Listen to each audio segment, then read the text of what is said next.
Upon activation of the emergency alarm signal, all persons should immediately exit the building. Please use the exits to the left, right, or front of the council chamber or the east or west stairwell outside of the rear doors of the chamber. Do not use elevators or escalators. After exiting the building, security will direct everyone down Ninth Street to the assembly area located inside the former public safety building parking lot. Able persons should assist visually in hearing impaired visitors with exiting the building. Persons wishing to speak during the public comment period and/or public hearings are generally allowed 3 minutes to speak. Persons appearing before the committee are not allowed to campaign for public office, promote private business ventures, use language of a personal nature which assaults or demeans any person, including comments directed at public officials or staff members that are not related to their official duties, or address the question staff members directly. All questions to be directed to the committee chair. Failure to adhere to the guidelines may result in speakers forfeiting any remaining time and further disciplinary action as necessary, which could include barring from attendance at future meetings of the committee for a period of 6 months. This concludes the announcements. Thank you, Madam Chair of the clerk's office. Sorry. Um, I understand we have a member of the committee who wants to join us virtually. Is that correct, Madam Clerk? That is correct. I do not see her online at the moment. Uh, Okay. Pursuant to Rule 3D, 4B of Council's Rules of Procedure, Committee member Stephanie Lynch has made a request to participate in this meeting via Microsoft Teams from Richmond International Airport, located at 1 Richard E. Byrd Terminal Drive, Richmond, VA 23250, due to work travel. The committee members present must adopt a motion to approve Member Lynch's participation in this meeting by electronic communication means if it appears to the committee that her request complies with Rule 3D of Council Rules of Procedure. At this time, pursuant to Rule 3D 4D of Council Rules of Procedure, is there a motion from those committee members physically assembled approving Member Lynch's participation in this meeting by electronic communication means? Thank you, Councilperson Jones. I will offer the motion to accept Mrs. Lynch as a part of the meeting. Second. the committee is voting on the motion to approve Ms. Lynch's participation in this meeting through electronic communication means. Vice Chair Jones, Aye. Chair Robinson. Aye. That motion has been approved. Thank you, Madam Clerk. We'll move to public comments at this time. Is there anyone that would like to speak about items not on today's agenda? All right, seeing none, the public comment period is now closed. And we had nobody signed up before the 10 a.m. deadline to provide comment virtually.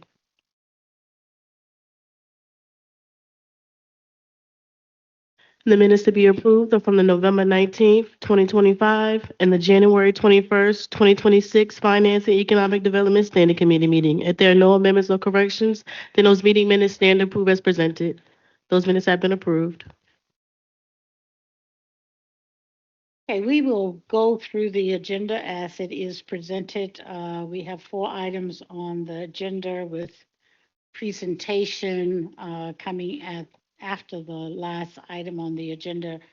And there are no board vacancies or any other items for discussion. So, Madam Clerk, we will follow the agenda as presented.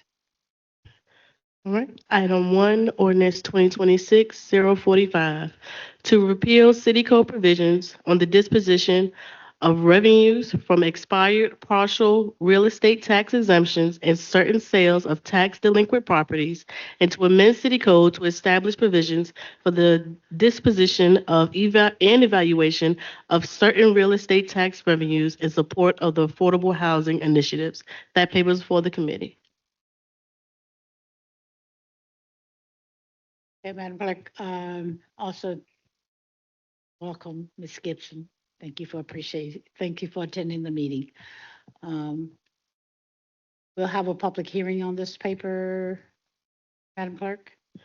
Is there anyone that would like to speak in opposition of item 1? Is there anyone that would like to speak in support of item 1? Please approach the podium and state your name for the record. Derek Starr Redwine, pastor at First Presbyterian Church, a co-president of RISC and a resident of the 4th District. I'm here today on behalf of RISC to express our support for the new ordinance that establishes a dedicated funding stream for the Affordable Housing Trust Fund. This is a win for the people of Richmond. Thank you to members of council and the administration who worked diligently to reach a compromise that clarifies and strengthens the ordinance. This compromise represents meaningful progress and reflects what can happen when leaders listen and collaborate. A reliable, dedicated funding source gives the trust fund stability and revenue, the stability and revenue it needs to address Richmond's housing crisis. This is no small thing. We are excited to finally see what the trust fund can do with consistent, reliable funding. At the same time, our support comes with watchfulness. We have been here before. We are hopeful, but we are also clear-eyed. The law requires at least 30% of trust fund dollars to be used to create housing for those at 30% AMI and below. This commitment must be honored fully and consistently. It is not an optional benchmark, it is the law. We also have serious concerns about the potential use of bond revenue over the next 2 years, particularly if the audit we are all waiting for reveals another year of surplus. We encourage you to prioritize surplus dollars over borrowed money in the next 2 funding cycles.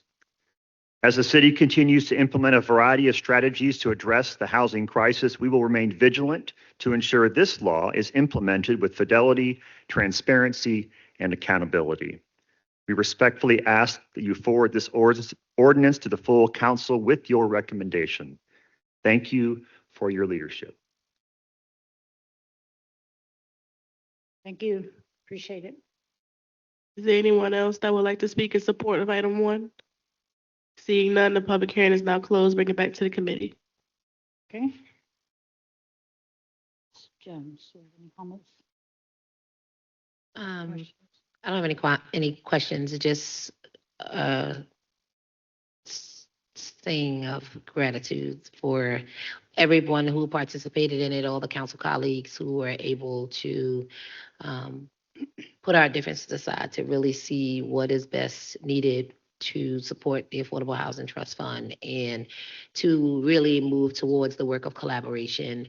I think this shows that we can do hard things and we can do them together, but at the same time, being mindful that this is what we're here to do. So thank you for all your work and your leadership and everything that you did to push us and to get everyone on the same page. And I just look forward to us continuing this same type of energy as we move forward for other bigger and harder things coming up, even in this meeting. Thank you. Jeff, Ms. Gibson? Thank you, Madam Chair. I have a question for Mr. Donald just regarding the funding for the paper and the possibility of using debt.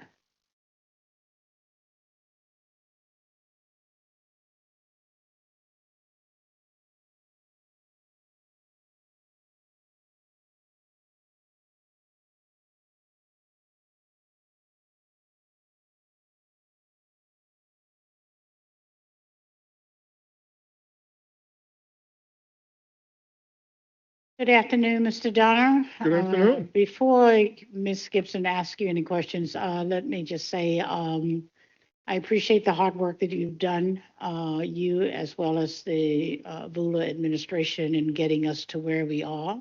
And we look forward to the continued effort to work with you as it relates to the implementation of the ordinance that is before us that hopefully council will vote on Monday.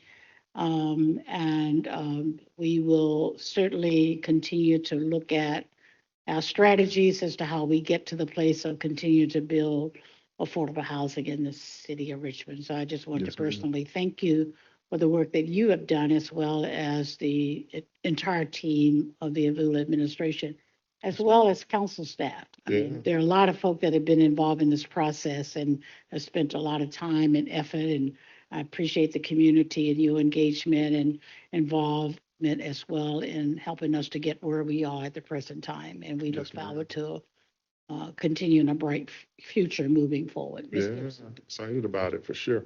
Thank Yes, you.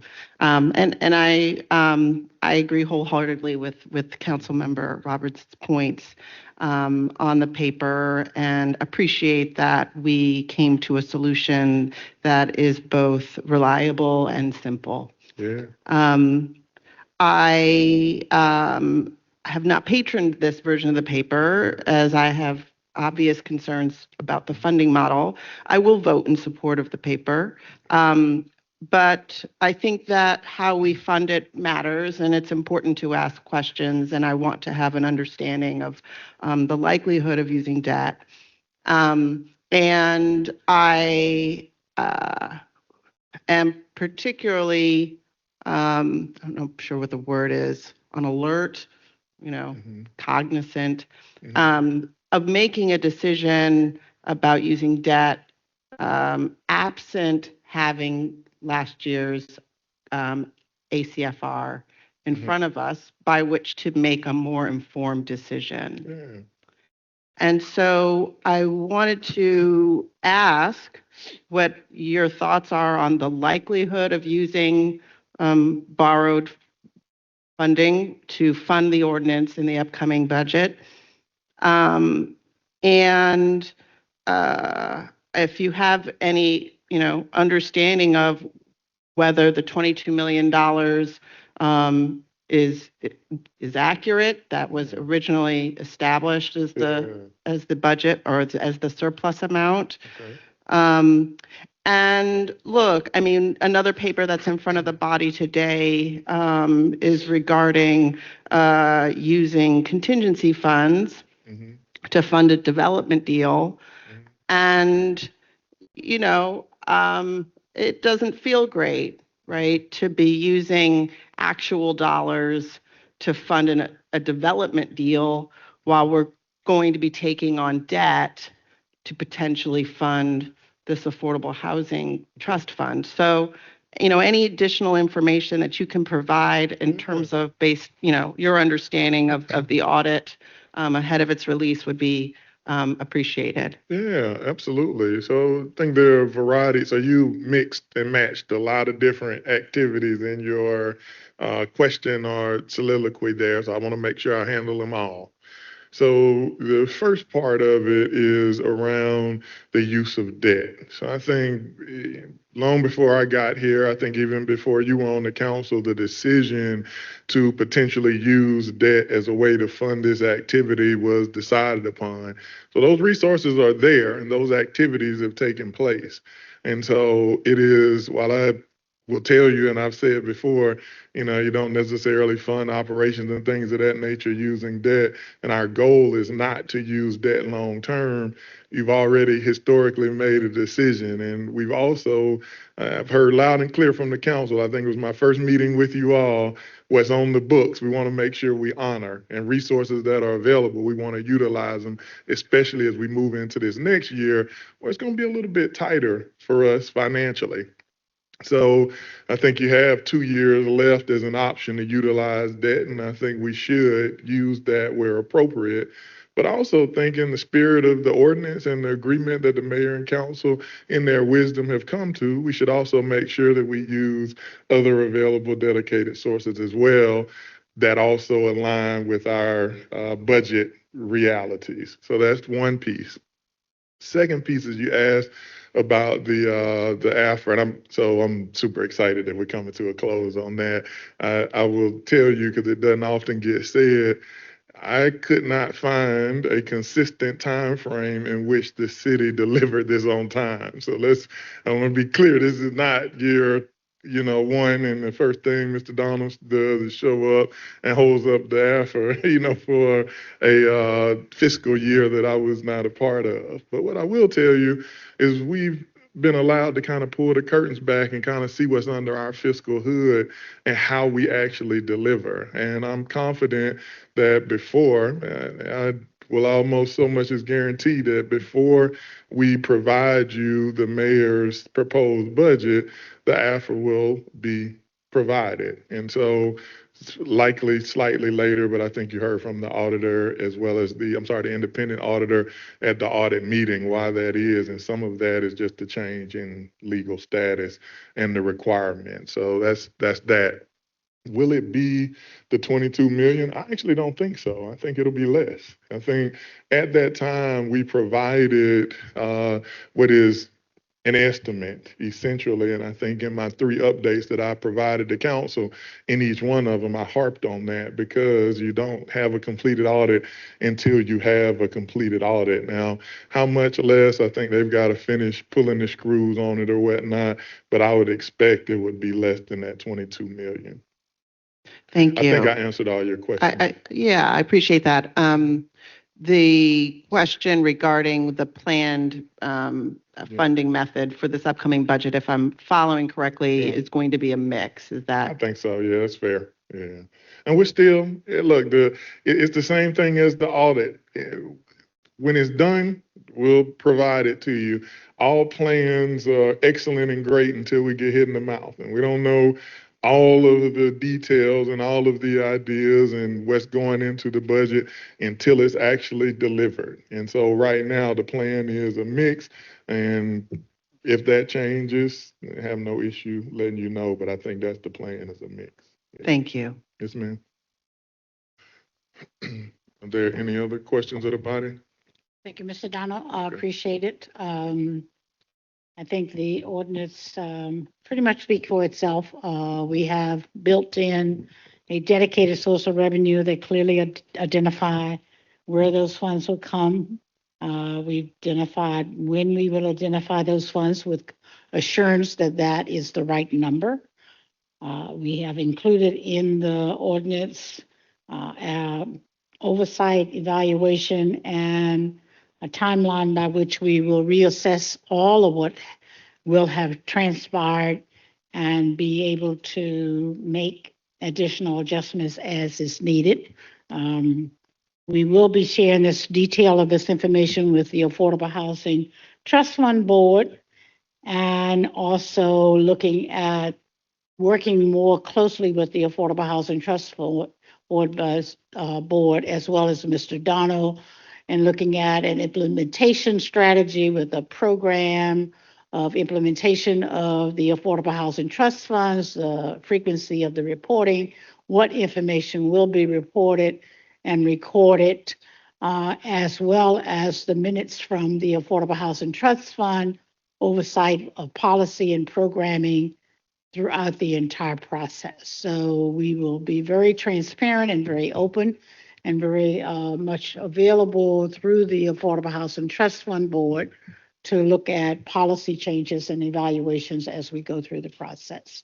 We want to appreciate the recent audit that has been done of the affordable, the previous dedicated, which we are repealing today, and the information that we found in that process. And I would like to just personally say to the auditor, thank you for the report. It brought a lot of clarification as to the reason why, perhaps some of the reasons why the ordinance was not executed at the level that we had hoped that it would be, which is very meaningful and valuable. And we will also include your office when we get the implementation strategy from Mr. Donald's office for your eyes to have a review of that, so that if there are some issues from an audit perspective that needs to be addressed and incorporated, that we put that in place at the beginning of the cycle and not find out a few years later. With that, we've had a public hearing. Is there a motion? Yes, ma'am. Happy to forward this to council for approval and looking forward to getting it going. Thank you. I'll second that motion. Madam Clerk. The committee is voting on the motion to forward item 1, ordinance 2026-045 to council with the recommendation to approve. Vice Chair Jones, Aye. Chair Robinson. Aye. That motion has been approved. Has Ms. Lynch signed on yet? Not yet. Okay, thank you. Please let me know when she has. We'll move to agenda item number 2.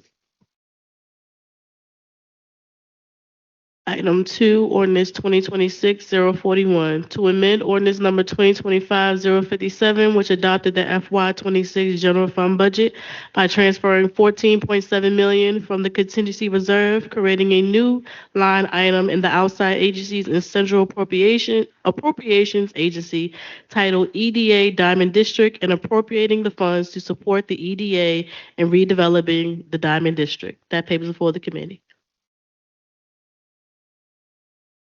Thank you, Madam Clerk. Is there a presentation from the administration? Thank you. Welcome, Ms. Ebert.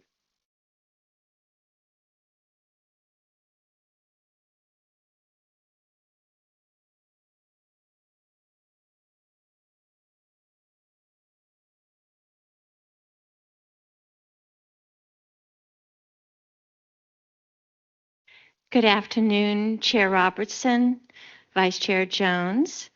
I'm here today, Sharon Ebert, DCAO, for the Planning and Economic Development Portfolio. See if I get this right. And I'm here to give you sort of an overview of why we need to buy the Sportsbacker Stadium. And so I've put together a brief presentation, and I'm here on behalf of the EDA. Our economic development staff is the staff of the EDA. And since I have the most historical knowledge on this project, I'll be speaking on behalf of the EDA. So what you see before you is the Diamond District map. It's the 67 acres. And the EDA is in a contract, a development agreement with Diamond District Partners, which is DDP. And they are responsible for developing phase 1, which is shown here in blue, which is phase 1A, yellow, which is phase 1C, and the red, which is shown as phase 1B. I'm sorry, I put those out of order. And so what you see here on the right side of the diagram is that we sold the first phase 1A property to Diamond District Partners in 2024 for $11 million. And they are under construction as we speak, putting in the public infrastructure. And they're also working on a number of the parcels, private investment parcels. What is hard to understand, that 67-acre Diamond District is 6.6 acres approximately that's owned by VCU and is shown in a black outline that we now need to purchase from VCU. We struck this deal with VCU originally in 2023 when we thought the deal was going to go forward. And then moving forward, we now need to purchase this so that we can continue the public infrastructure that needs to go in. The deal that was struck with VCU was to purchase the property for $25 million. That $25 million is then going to be used to pay for a portion of the new Sportsbacker facilities. There's a track and field and soccer facility that's actually under construction as we speak across on the east side of Hermitage Road. And the timing of this is critical at this point as the new CarMax Park Stadium is about ready to open for spring season. And so as you walk through here, you'll see that we have $11 million, or the EDA has $11 million in their bank account to put towards the $25 million. It was anticipated in both the Diamond District Partners Development Agreement as well as the cooperation agreement between the city in the EDA that this transaction would happen. And I'll show you those pieces in a few minutes. But this kind of walks you through what's going to happen with this parcel. And so we will be then selling the property, a portion of it, the portion in blue, to Diamond District Partners so that they can do their infrastructure work. The rest of it doesn't get sold to them until phase 1C, And then there's a portion of portion of the Sportsbacker Stadium parcel, which is shown in sort of a darker yellow that says not in phase one. And that's land that the EDA will own and that could be sold in a future phase, but it's not part of the Diamond District Partners Development Agreement. Little hard to understand here, but this kind of shows you where we are. So Carmack's Park is obviously shown in the light blue. All the outline in red are all the roads that are to be developed in phase 1A. And the road J is the road that is the most important road to get in. And as you can see, it cuts through the Sportsbacker Stadium parcel, which is outlined in yellow. This is another illustration again of a zoom in on the phase one development process. So surrounding Carmack's Park, there is a new one-story gateway retail parcel on S2. There's the hotel that's adjacent to the stadium. There's an outside developer in partnership with Diamond District Partners that's working on that. The affordable housing component, which is being developed on parcel E3. And then there's also a proposed office parcel on E2, along with a parking deck and market rate or mixed use development that'll have some retail on the base floor and market rate housing above. And then it further built out. All of those are in the works right now. And then in the future, there will be the rest of the properties that are aligning Hermitage. So here are the two excerpts that I want to share with you. This is from the cooperation agreement that the city executed with the EDA. And it's a section from that document, and it says that the city will make available to the authority such funds as may be necessary to enable the authority to satisfy its undertakings pursuant to the purchase and sale and development agreement with the Diamond District Partners. So that's the obligation that the city made to the EDA. And then again, in the Diamond District Purchase, Sale, and Development Agreement, this is the section that talks about the Sportsbacker parcel and its purchase. The purchase price is here in this development agreement for $25 million, and that the purchase of Phase 1A, Phase 2A, Phase 1A, Phase 1B, and Phase 1C collectively add up to $25 million. And so the EDA's obligation back to the city is that when those next phases are purchased by Diamond District Partners, those funds will be paid back to the city to pay back this loan. So the request before you is for the EDA to borrow the $14.7 million as a short-term loan, 10-year loan.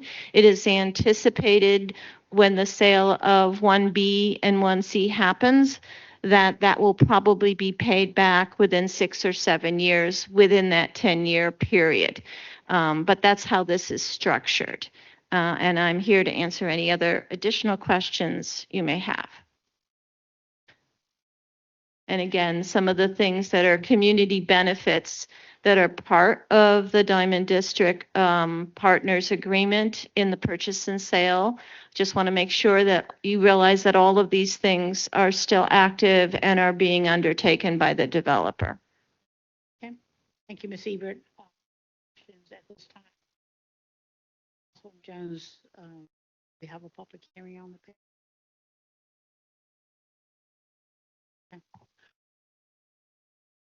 Okay, Madam Clerk, we're going to have a public hearing first, and then we'll come back with additional questions. Thank you.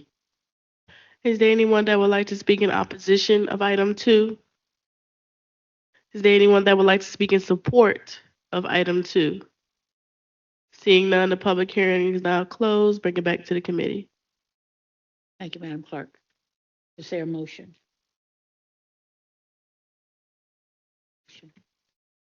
discussion after.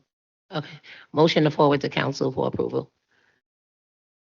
Second, I'll second that motion, but we'll have discussion before we vote. Any questions or comments, Councilwoman Jones?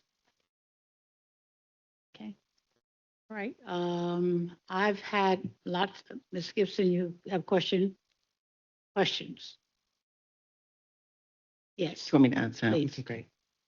Thank you, Madam Councilmember Robinson. So my question is regarding the use of the contingency of reserves. What was the plan on how the $14 million would be funded from the get-go? Was the plan always to use the contingency funds for this? It wasn't identified back in 23 and 24, to be honest with you. We were just told that the city had the funding and that they would make it available. It's interesting. You know, our city ordinance states, you know, has regulations for usage of the contingency reserve, and it requires that we use it when, I think the language is catastrophic, unforeseen, or unavoidable events. And given that this gap was known from the get-go, I question whether this particular use rises to the definition for the use of the contingency reserve based on city ordinance. And I wonder, and it also, so paying it back within 10 years also is a variance from the stated requirements in terms of the use of the contingency fund. I believe that the paper, the way it's currently written, our ordinance is that you have to basically submit a plan, but I think the goal, the requirement is to have it paid back within 3 years. So 10 years is also quite a long time to make use of the funds. I wonder if, and perhaps Mr. Odie could speak to this, if there were other potential revenue, sources of funding considered for this particular use, and if he might be able to provide an estimate of what the balance of the contingency reserve is as of June 30th, again, since we don't have the ACFR report.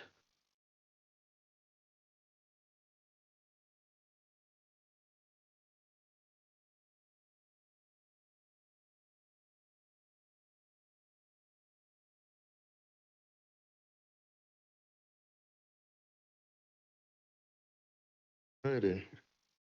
Well, thank you, council member, for your question. First, I'll start with, it was not here in 23 or 24, and so I don't want to speak on what somebody else decided.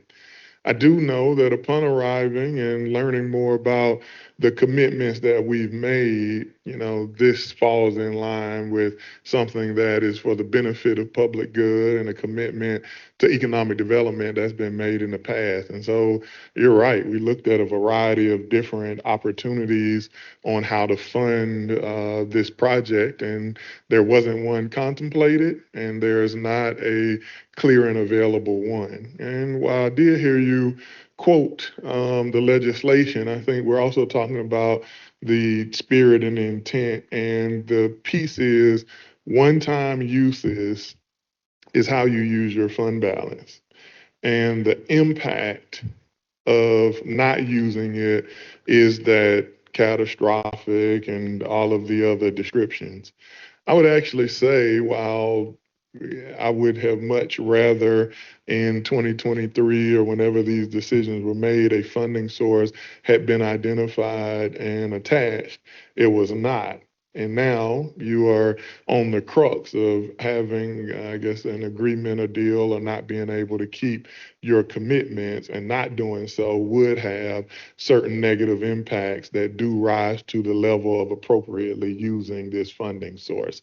it is very similar to while I held my nose while making the recommendation, you had a similar situation with the Grimm legislation that we had from a few months ago, where we had to resolve an issue. And while I would have rather used a different source, I think that this is identified as the best and most appropriate source.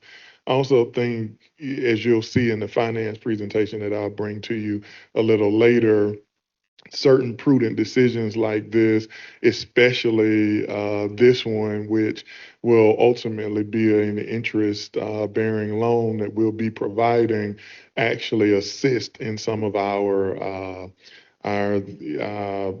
fiscal operations and how the rating agencies view us.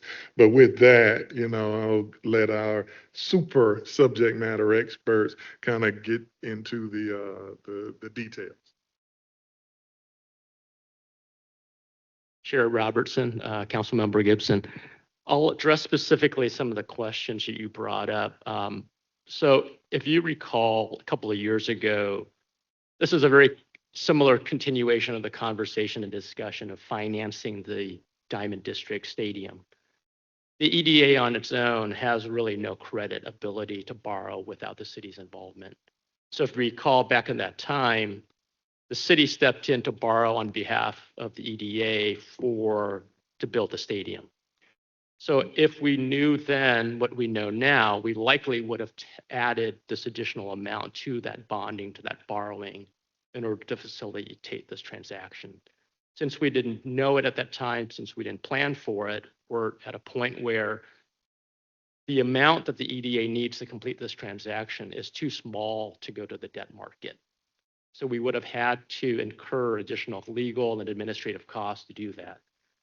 The city, the way that we manage our cash and our savings and the service and the reserve funds that you're talking about, we always have a contingency savings account that we save and hold back. And with how we run that is we essentially buy securities and CDs and other things to hold the cash and earn interest. I know this is a kind of a quirky technical thing, but since we're using the reserve and the cash is going out, because we have the promissory note from the EDA, the reserve fund balance technically their amount doesn't really go down because we hold an asset with a repayment from the EDA secured by the land sale. So it's a quirky thing to explain. It's sort of akin to if you have a 401k and you've got cash in your cash in your 401k, you want to go buy a stock or a bond. Essentially, you're sending money to a broker and you're getting a certificate or something that says, "Hey, I now have an investment." That's essentially what we're doing here. Is the promissory note is that security that enables us to say, "Yeah, even though the cash went out, the reserve balance is still the same." I know it's a quirky thing, but that's really the best explanation I can come up with for you.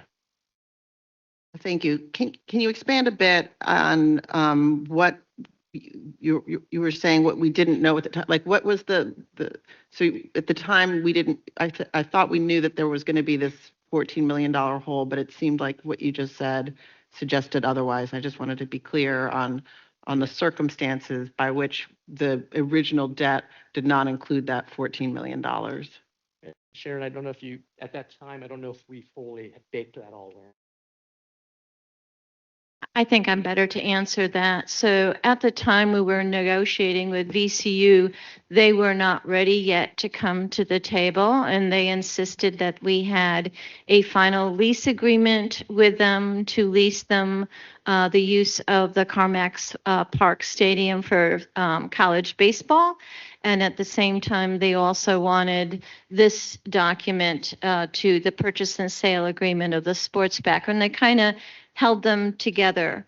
We were ready to execute the purchase and sale agreement, and they said, no, we want to also have the lease agreement. And with that lease agreement, we also needed what the operating agreement was going to be with the Navigators. And we now have learned that the Navigators do not want to go forward with the operating agreement, so we'll most likely be doing that as well.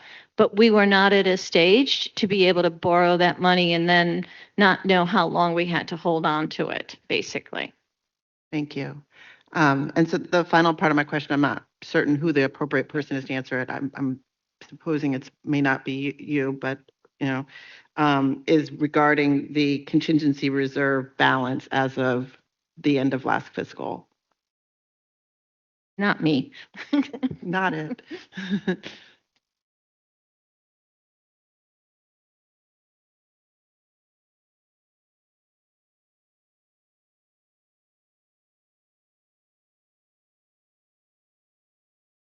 Good afternoon, Letitia Shelton, Finance Director, Madam Chair, Councilwoman Gibson. The current balance is 29 million. The unaudited balance that we're waiting on confirmation from our external auditors is 34 million. Okay, Thank you. you're welcome.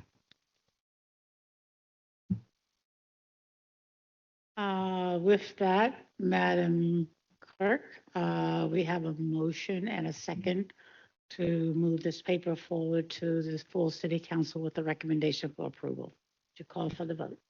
The committee is voting on the motion to forward item 2, ordinance 2026-041 to council with the recommendation to approve. Vice Chair Jones, Aye. Chair Robinson. Aye. That motion has been approved. Thank you, Madam Clerk. We'll move to agenda item number 3. Did you still want to proceed with item 3 and 4 as a block? Yes, that would be nice. Thank you very much. Okay. Item 3, Resolution 2026-R011, to authorize the issuance of up to $42.8 million in city general obligation public improvement refunding bonds and refund certain previously issued bonds, and to authorize the Director of Finance with CEO approval to sell the bonds, determine their form, details, and payment, and issue them as federally tax exempt or taxable bonds or both. Item 4, Resolution 2026-R012, to authorize the issuance of up to $294.2 million in city public utility revenue refunding bonds, and to authorize the Director of Finance, CEO approval, to sell the bonds, determine their form, details, and payment, approve and supplement indenture of trust, and issue them as federally tax exempt or taxable bonds or both. Those papers are before the committee.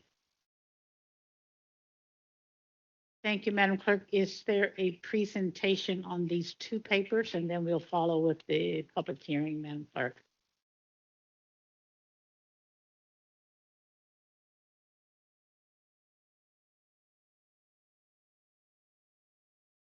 Madam Clerk.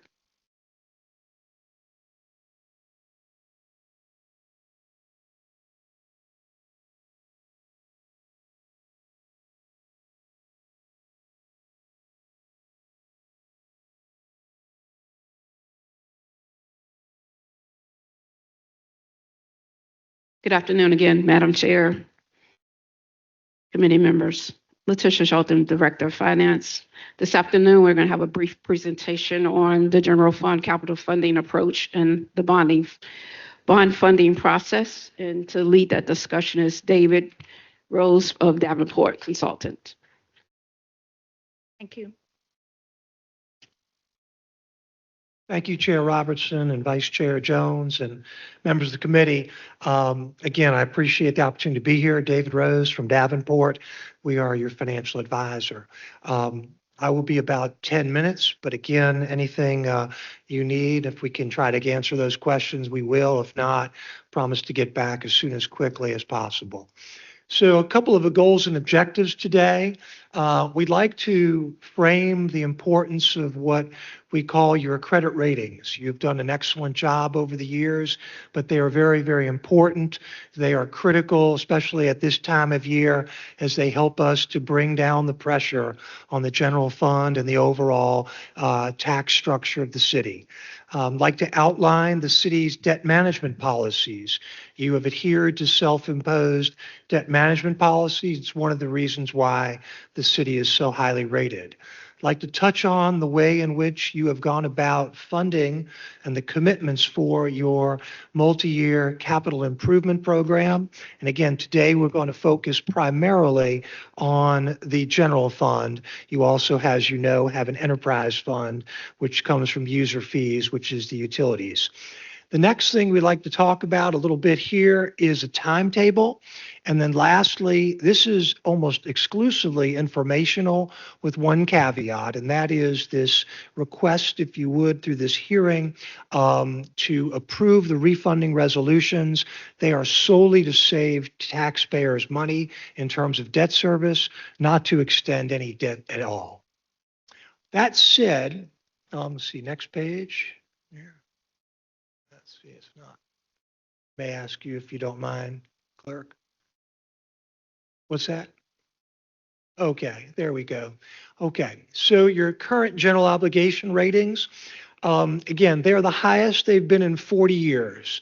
Having been involved with you now for a quarter of a century since Mayor Kane was here, you have seen literally almost a dozen different upgrades and no downgrades. The important factors here are this. When you have credit ratings, they really are a proxy for how the outside investors, how the outside public, how businesses look at you. They're not about whether or not folks want to invest in you. It's how less the monies that you have to pay to do these borrowings because you're so highly rated. That said, when we have these high ratings, it allows us to do things like refund and have an opportunity to refund at the lowest possible costs. It in turn provides us extra dollars to help mitigate the pressures on upcoming budgets, and we'll talk about that. And then finally, it sends a message to both the community and to businesses, to citizens, that Richmond really is a good place and it's doing things prudently insofar as money and investments and all the like are involved. So I'll move quickly and say that you have a series of policies, all of which are self-imposed, none of them which are required, but because you have these policies and because you not only meet these policies but exceed them, you've put yourself in a very good position to do your capital program as cost effectively as possible.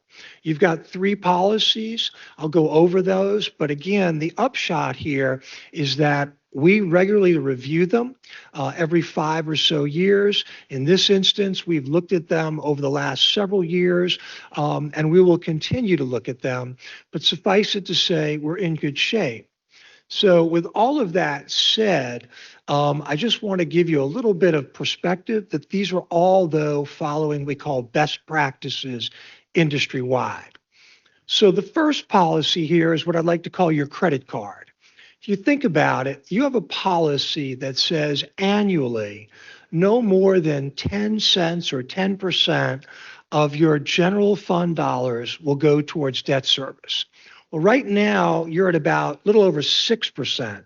So if you think about it, if you're fortunate enough to own a home and you have a mortgage, typically a mortgage lender will say for your monthly payments, no more than 25 cents on the dollar, 25 cents on your paycheck should go to debt service. For you, we have a limitation of 10 cents on the paycheck. And in fact, where we are now is literally half of that. So we're in a very good position. We projected with the capital funding and approved that you've got and things necessary that we might get upwards of 8 or 9% over the next 7 or 8 years. I don't think we'll get that high because we make some very conservative assumptions. And having said that, there have been years when it's looked even more difficult. But again, we're in a good position, and I think we are set in that regard. The second one is our debt, the actual overall debt outstanding to the overall taxable assessed value. Once again, it's about 3.5%. We don't hover above 2 to 2.5%. So again, very much in target and moving in the right direction. think the last one is particularly important. We call this the 10-year payout ratio. What this is, it says how many dollars of our principal that we borrow will be paid in 10 years. We traditionally borrow in around 20 years and try to pay our debts off quickly, and that's because we know we have such a robust capital program. But think about it. Right now, we basically pay off about 73% of our debt in 10 years. If you're fortunate, again, to have that mortgage, the average mortgage holder has a 30-year mortgage. After 10 years, they've paid off about 25% or 25 cents on the dollar that they've borrowed. You, on the other hand, are closer to 75 cents on the dollar. So it puts us in a very good position to move forward and to take on the debts, many of which have already been approved by the previous council. So let's talk a little bit about how you've historically gone about borrowing the money. We do what we call a just-in-time approach. What we tried to do here is to borrow money permanently only at the time that we absolutely need those dollars. So what we do is we set up an interim funding structure. Typically with a bank, we competitively do that, and we set that up for usually 3 to 5 years. We then draw down on that bank line, if you would, and then when we reach a certain critical mass like we are now, we then go into the permanent borrowing and effectively pay off that amount of money. We're planning on doing that with your blessing again this spring, having had that set up and drawn down through the fall and the winter. So with all of that, when we do this approach, what we've been able to demonstrate to prior councils is it minimizes the impact on the budget. It's the most cost-effective way to borrow. And again, we're not doing anything in advance and paying dollars before we really actually need them. So again, all of these things come together is why, as you know, Chair Robertson, I've been in front of you in years when we've been up near 10% and now we're down at 6%. All because this approach really has been working to our advantage over the last decade plus. Okay. The actual process, I don't think I need to belabor it other than to say that we're looking at borrowing about $250 million of bonds. Again, that's paying back that line, if you would, and with your blessing, if the markets hold in, to refinance purely for savings, about 33 to 40 million of outstanding debt on the general fund side. And then we've got a much larger amount on the utility side, again, when we do those bonds later this late spring. So again, with all of that being said, we're looking to sell that into what we call the public markets, as we traditionally do. Whoever is the lowest purchaser, the investment firms and banks that do this. And again, because our credit ratings are so high, we pay less interest to those folks, and that's important. So that's one of the reasons why. Now, this is a little bit of the details. As I mentioned earlier, we've got this multi-year CIP. The going forward from 26 to 30 is almost about 580 million, but we've also committed previously for some 450 million. Collectively, that's about $1 billion. All of that has been factored into the various ratios and the numbers I just gave you. But I think the important takeaway here is a couple-fold. Number one, when you look at the middle, you notice here that about 550 million of this $1 billion is general fund related, a myriad of things. But that second bullet there is there's another 400 million towards school construction. That is for that second and third phase of that overall multi-year 800 million of schools. One of the exciting possibilities here is that there is some legislation afoot, and I'll touch on that, that may actually provide us some other opportunities towards funding some of that. So I'll get to that. And then lastly, as Mr. Donald talked about, there's $50 million set up for there in the potential of borrowing for that, of affordable housing. Doesn't mean we have to borrow for all 50 million. We can use some combination of pay-go and borrowing. But for the short run, for the next year or two, as I understand it, we are looking at basically borrowing towards that. So with all of that said, this is the impact of this. And this, I think, is what is somewhat careful and sobering and also positive at the same time. And that is this. The city's current payments for debt is a roughly almost $90 million. All of that is baked into our current 2026 budget, and our budget is structurally balanced. That's important. In addition, if we maintain the tax rate at that $1.20, we believe that we are in a position to be able to take into consideration what appears to be about an $8 million increase in the 2027 budget for debt service for these various commitments. But however, what's important though is between 2027 and 2029, factoring in all of those needs, we're going to need an additional $21 or so million. And that's approximate. But again, so our debt service will be rising. We'll still meet all of our policies. We'll still keep ourselves in a strong position with the rating agencies and investors, so long as we have the necessary recurring revenues to meet those obligations. And that said, just to give you a sense of this, for every, in effect, $5 million of increased debt, it equals equivalent of about a penny on the real estate tax rate. So we're looking at, over time, the equivalent. I'm not suggesting that you need to raise the real estate taxes. We believe we can grow into them, but we're talking about roughly about a 5 or 6 penny equivalent impact or pressure over time just to maintain all of the capital program that you've got and the needs that you've identified going forward. So lastly here, with regard to some funding, I mentioned a moment ago, there is legislation across the street, if you would, right now being talked about that would provide every local government the ability to look at and have a referendum for up to 1% of a local option sales tax. That sales tax would be exclusively used,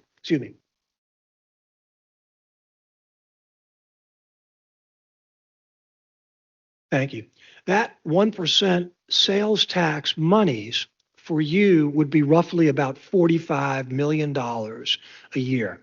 After a certain haircut that's required legislatively, it comes to probably north of $38 million that is available if voters say yes to a referendum up to 1%. Just to translate that, simply put, that's probably a comfortable $450 million that would be used solely for school funding. As we speak, we learned just this morning that Delegate Rasool's bill is alive. He is from the Roanoke area. And that bill actually not only for the moment allows taking care of funding both on a pay-as-you-go and a borrowing basis for new schools or renovation of schools, but it even right now contemplates looking backward to some extent and paying for existing debt service on already issued school debt. Again, we have no sense of whether that's going to happen, but I can assure you we'll let you know if and over the next month or so and post the veto session, if this does indeed come to fruition. This is something that could very much impact the overall way that you look at, maybe look at your capital. So lastly, the schedule here, and I'll be done. We're here today on the 23rd of February.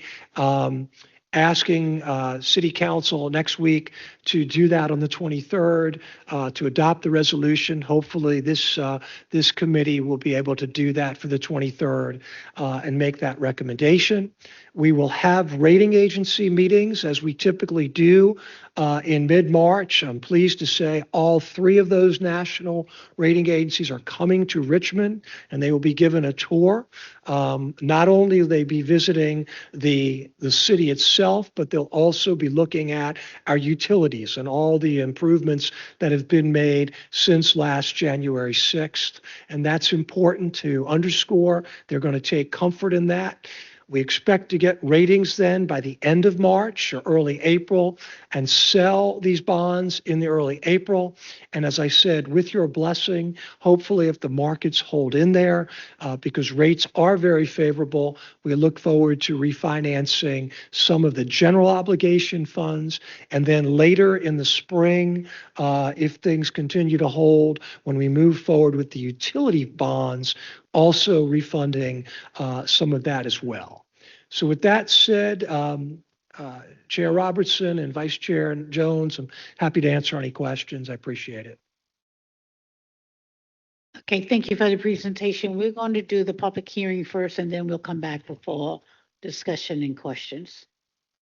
Madam Clerk. Is there anyone that would like to speak in opposition to items 3 and 4? Is there anyone that would like to speak in support to items 3 and 4? Seeing none, the public hearing is closed. Bring it back to the committee. Councilwoman Jones. Ms. Gibson. Thank you, Councilmember Robinson. I do have some questions. On the pages that speak to the various policies and our performance as projected over the next 10 or so years. Could you talk a little bit about how our policies compare to other localities? Are these standard? Are they? Yes, council member. So we look at these policies, just as you indicated, and compare them pretty much both nationally, but also in what makes Virginia unique. So I think it's most pertinent to say here that this 10% policy, if anything, is a little bit on the more conservative side. You'll find that sometimes folks will go up to 12 to 15%. But if you look around here at the highest rate localities like ours, Henrico and Chesterfield, they will be in and around that 10% as well. Yes. And so on that policy, you'll find that debt to assessed value, we see that move around a little bit more. If we were to take a hard look again at your policies, given how you've evolved, you can see you're really a long way from your, that 3.5 to 3.75%. I could see even dropping that policy, making it more conservative. But having said that, we're in the same general range as, again, best practices, highly rated local governments.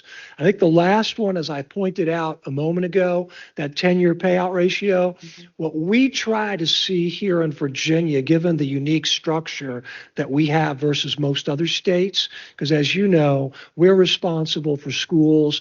Most other states, schools are their own separate entity, so their debt profile is different. But we like to see our 60% payoff, which is our policy, is a very solid one. A lot of other local governments in Virginia will typically be more towards 50%. Into the 60% range. The fact that we are trending and above 70% is really a strong situation to be in. Thank you. Yes. On page 4, I'm curious, what is like the percentage cost difference from being a AAA to perhaps the runner-up? How much does it save us from being from a gold to if we were to be a silver? So when we go into the marketplace and sell, we've historically sold sort of a combination, if you would, because again, one of the three are AAA. But I would say that if we were purely AAA across the board, it would probably be about 0.05%. which is not a very large amount. You see that kind of movement in a given day. So to just put some numbers to that, if I could, council member, think of it this way. If we were purely AAA, perhaps we would borrow all in at 3.25%. But given the combination, we may find ourselves borrowing at 3.3%. So 0.5 or 0.05, 0.5 of 100%. So it's pretty de minimis. However, where you really see the differences is there was a time when the city was in categories multiple levels below that, or was in that weaker AA range, and that's where it starts to become a real differential. So, for example, if we were solidly, but nothing in the top of the AA or the AAA, it could be somewhere like a 25 plus basis point difference. And to give you a sense of that, on your portfolio, that's like an additional $50 million of interest that we would be paying. So part of the reason why we care so much about pushing to have strong credit ratings is it just keeps the pressure down annually when we have to make those payments. Like we said, we know we've got roughly about 89 million. Think about it. It would not be very positive. We wouldn't feel really good if we had to spend $5, $6, $7, $8 more million in interest. It's almost like running and catching our tails, if you would, with regard to having not as good ratings as we do. Thank you. So we're currently in that, silver with Moody's, and we do have the AAA rating with Fitch. What do you think our chances are? Is it likely that we'll be maintaining this AAA rating with Fitch? And is there any possibility that we might move up in our rating under Moody's? You've really done your homework, because clearly these are good questions in terms of thinking about it for the whole council. And I think the answer is this. If we continue, when I say we, the city, if we continue to do structurally balanced budgets, if we continue to keep our fund balance strong and in fact grow our fund balance, because again, we have a policy and a goal of 20%, and we're not there yet. So if we can do that, then we maximize our chances of getting to those others at AAA. And then we maximize our chances of staying at AAA with Fitch. I do believe, though, that going into these ratings, the fact that we are structurally balanced, that Mr. Donald said we'll have some surplus. The rating agencies look positively that we're not, in effect, using our fund balance to balance our budget, because those are one-time dollars. I think all of those are positive, and the fact that you've got a robust overall economic development program, followed with the fact that you are committed to affordable housing, which is critical to these rating agencies, that people can live and work and prosper in the city that they rate. I think all of those are good signals and good signs towards keeping our ratings, if not ultimately moving up, if we do those things. So, you said Mr. Gibson, how many more questions do you have? probably 2. Okay. If the metrics you said were being structurally balanced. Yes, sir. And then could you repeat what the second one is? And then that there's is a third growing. one. Yeah. So we set the collective we, the city, we set a unassigned fund balance, I think that a rainy day fund, at 20%. And we're not there yet. Our goal is to get there. So our goal is to recognize that as the revenues grow of the overall general fund, we also grow that unassigned fund balance.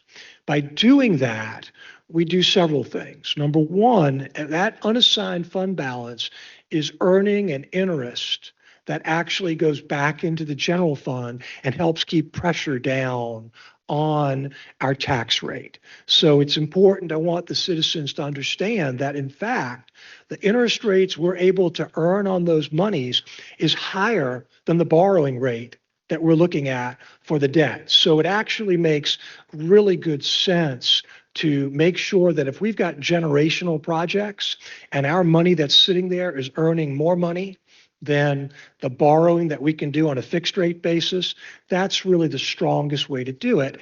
And then, as I mentioned earlier, Councilmember Gibson, when I said earlier, we've got these other policies that make sure we don't rely too much on debt, but we have a kind of a combination, if you would, because we also do a good job, we the city, of doing pay as you go towards capital. And we didn't do that a bunch of years ago, but we've moved towards that as part of the overall structural balance of the city. So you've moved in the right direction on all of these. And I want to continue to see that happen, because if we don't, then we will, we suffer the other way around, which is then they say, well, we can maybe move us downward. So. Thank you. And my last question is regarding slide 14. And I'm not sure, you may not know the answer to this, perhaps Mr. Donald will. So the number here I was curious about is the necessity to have our debt service budget grow by $8 million in the upcoming fiscal 2027 budget. Do you have a sense of what is driving that increase? I do. So, and we can certainly provide you and the members of council with the breakout and the details of that. That's no problem. But what we've got is new debt service coming on board. We do pay our debts off, as I said, quickly, but we've got more debt coming on in 27 than we'll be retiring. And as a result, it's approximately an $8 million jump to take care of that. And that's what we've got. But again, Councilmember, we can get that to you. We do that typically we'll go through Ms. Shelton, and she can hand that out to everyone. That's very easy. Wonderful. Thank you. Thank you. Thank you. Okay, Ms. Jones, no questions. Thank you for the presentation. One other area that have come up previously, we frequently get questions about whether or not our fiscal policies are too conservative and whether or not we should look at doing things differently. We are in the process right now looking at managing our debt from a policy perspective and looking at any more effective way to do that.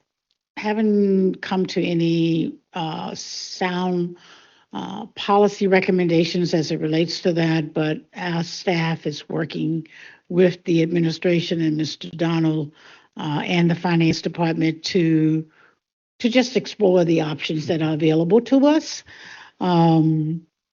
We would really want to encourage that you are part of those policies discussions as we review and determine whether or not futuristic other factors of things that we're doing, such as resetting our timeline for when we do the real estate assessments and the impact that may have, and whether or not we've factored those things in as critical as we need to. We want to bring information to the table as it relates to the quality of our schools and what we're looking at a little bit long term as it relates to our schools. We get tremendous requests every year from schools, and I'm looking at the dollar amounts that we have here, which is a significant amount, but because we are an old city, and I think there's time for us to have a more detailed conversation as it relates to our school capacity and our enrollment and whether or not we have more buildings. And we've been down this path a lot of time. And every time we talk about redistricting, we don't get very far. But we want to address it from a different perspective this time as it relates to the potential opportunity for the city if we were to look at schools in a more from a fiscal perspective and the opportunity for us to do more and providing quality facilities, but also not having to continue to take care of buildings that may be underutilized at the present time. A lot of this is just strategic thinking. No decision had been made, but we are working very closely with Mr. Donald's office and with Council's Chief of Staff office and his departments and our departments to do some strategic thinking and long-term planning. And so we appreciate the work that your company has done and where you have kept us and where you have brought us from to be where we are. We are hoping that this year we'll get a AAA rating from our other security as well. But we're certainly appreciative of where we're going. But we'll look forward to those opportunities to have more strategic strategizing and thinking.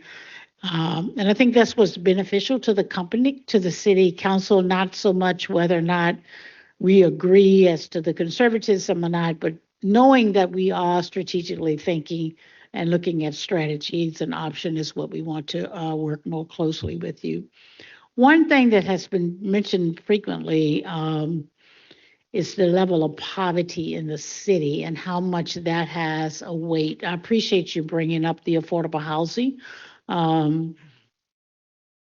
Richmond is not doing the work that we would like to do, but Richmond has certainly made a significant contribution, and the 50 million that we have appropriated as an opportunity was not received as a great idea by many, but it has tremendously transformed the number of affordable units that we've been able to bring on. And we made that conscious decision to front load affordable housing development for the intention of, really accelerating the number of units that we could bring on up front. And that has proven to have been a very meaningful decision in bringing on more units. Poverty. Is there anything that the city needs to be, would you advise us as it relates to poverty and its impact on our bond ratings? Well, that's a very good question, Chair Robertson. Number one, I think a lot of it ties back to the ability to have a full complement of social services that help to take care of that at multiple levels, starting with, daycare, child care, all of those things that, again, there's so many needs and so many things that are early intervention. I see that through my wife and what she does and what have you here in the city. And so I think that if we can have robust economic development, which means jobs and jobs that are steady for the city, it was not lost on any of us that a very good share of jobs are guaranteed for a myriad of both city residents and those residents that historically have not been given opportunities when it came to the Diamond District. That's important. And so I think we want to see that. We want to continue to see the affordable housing being funded in seed money, if you would, to continue. But as long as, all, sort of the rising tide lifts all boats, I think that's critical. That's why I think we want to make sure as much as we can that I hear your points. We want to continue to invest in the community. And there's times when I've been in front of you and some of your other council members when we've been tighter and we've asked you to maybe hold off a little bit, hold a few months back to see how the ACFR evolves to make sure we can do the right things. And we did, and you always did that. So I think big picture, we're moving in the right direction with poverty, but it's still way too high. It's still way too much draining of services. And so again, I think that's why we really do want to make sure that we continue to have these balanced budgets, continue to have those budgets so we can reinvest. We think of debt the way it's set up for you as a tool and not a crutch. And that's a big difference. And hopefully, again, I hear loud and clear that we want to continue to move forward. But I would like to be in a mode where I make sure I give you all of our input so that we're not just thinking about how it looks for the next 2 or 3 years, but again, having been in front of you and your colleagues for over 25, where are we going to be next month, but where are we going to be in 10 years from now, not just next month. So that's the way you think about it. your leadership and the work that your company has done to take us to the place where we are. And I'm glad to hear that the bond rating agencies are actually coming to Richmond. We'd like to know when that happens, and I'm sure there will be tours and anything that we can do to prepare our communities to be a part of that effort. We'd welcome that opportunity as We well. really appreciate that. Thank you so very much. Thank you. Appreciate it. Okay. Is there a motion? Madam Clerk, I make a motion to forward to council for approval. Second. The committee is voting on the motion to forward item 3, resolution 2026 R11, and item 4, resolution 2026 R012 to council with the recommendation to approve. Vice Chair Jones, Aye. Chair Robinson. Aye. That motion has been approved. Okay, Madam Clerk, does that complete our agenda as far as the papers are concerned? Yes, ma'am. All right, Mr. Donald. Welcome. We're ready for your presentation.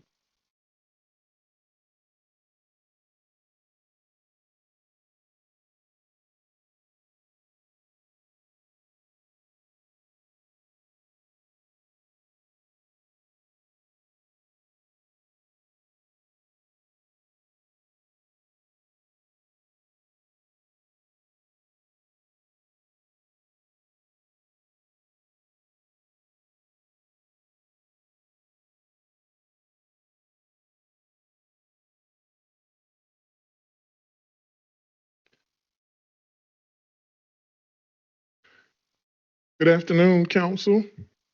Well, listen, I am excited about being here today to give some of this good news about some things y'all been asking about since I believe the first day I got here, and that's on what's happening in the finance department and the health of the city, which I think you heard from our partners at Davenport, is that while there's work to do, we're in pretty good shape.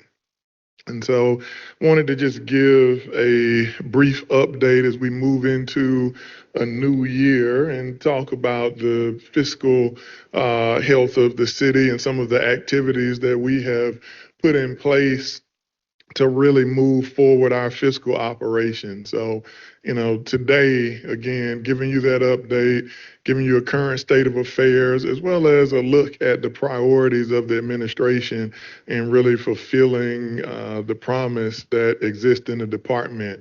We'll do that really through 4 ways, and I'll breeze through this quickly.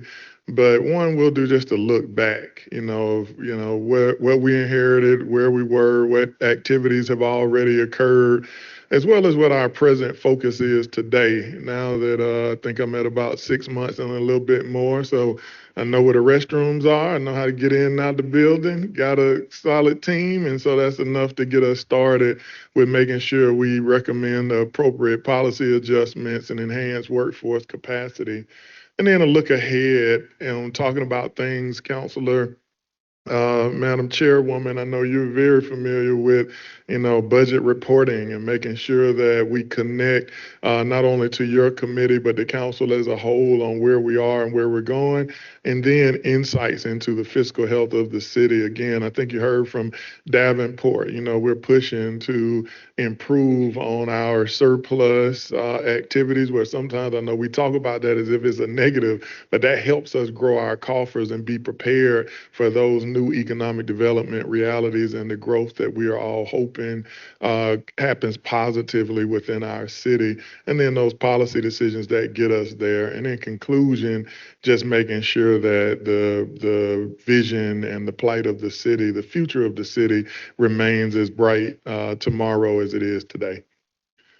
And so starting, just reminding people of where we were on July 1, because there's been some progress that has happened, but I know we toot our horn sometimes on the bad things. I want us to do it more on the good things as well. And so we're working not only with comms, but also as our biggest champions, the council, so they equip you with the information to also do the same.